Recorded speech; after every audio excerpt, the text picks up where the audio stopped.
One of the best things that I have ever completed was starting to become a minimalist, and I will tell you why. I feel that I have become so much more free of stuff.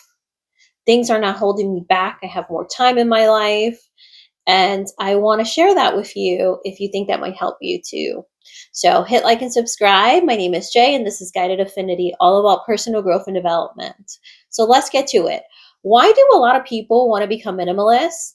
And the first thing is that stuff has taken away too much time. You get to a point that you're just frustrated. You have so much clothes, so much clutter in your house. You're spending so much time cleaning, organizing, and organizing again, and you never find anything that you're looking for. If that sounds like you, then I think minimalism, or at least paring things down, you don't have to go to the extreme and just have like one sweater or a few sets of something. You could go through the process however you want it to go, but I find that minimalism, or at least decluttering and detaching yourself from stuff, is super helpful. So let's get to that. The first thing you need to do is do an accountability of all the things that you have. It does seem very, very overwhelming at first, but don't try to do it all in the same day or in the same weekend. It's just too much. Especially if you live in America, I feel like we're so focused on consumerism that everything is buying something new, upgrading, having multiple pairs of shoes, of sneakers, whatever it might be. So the first step is to realize that you want a simpler life, that you want more time back in your weekends, your nights, whenever you spend time cleaning or organizing, that you want that time back. And then start detaching yourself from the things that you own and making them into more than just the material stuff that they are. It's really hard. Trust me, it's a work in progress. You're going to be working through that forever.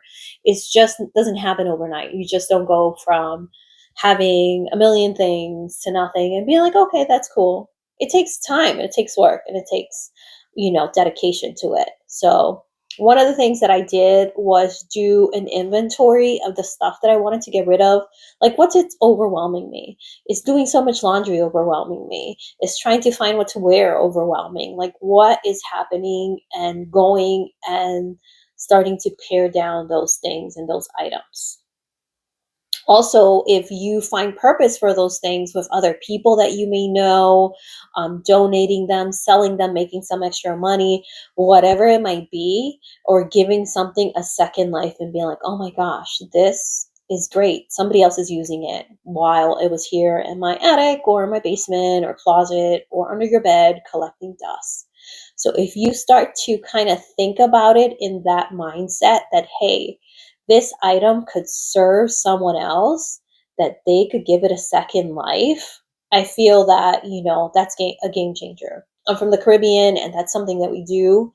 Um, my mom would send boxes to the Dominican Republic, and just stuff that we have outgrown, things that are still usable, that they still have a lot of life to give, and send that over. It's just a game changer because you feel like, oh, this is great. You feel great that you're getting rid of stuff that's just collecting dust in your house, and it's getting a second, third, fourth, or fifth life.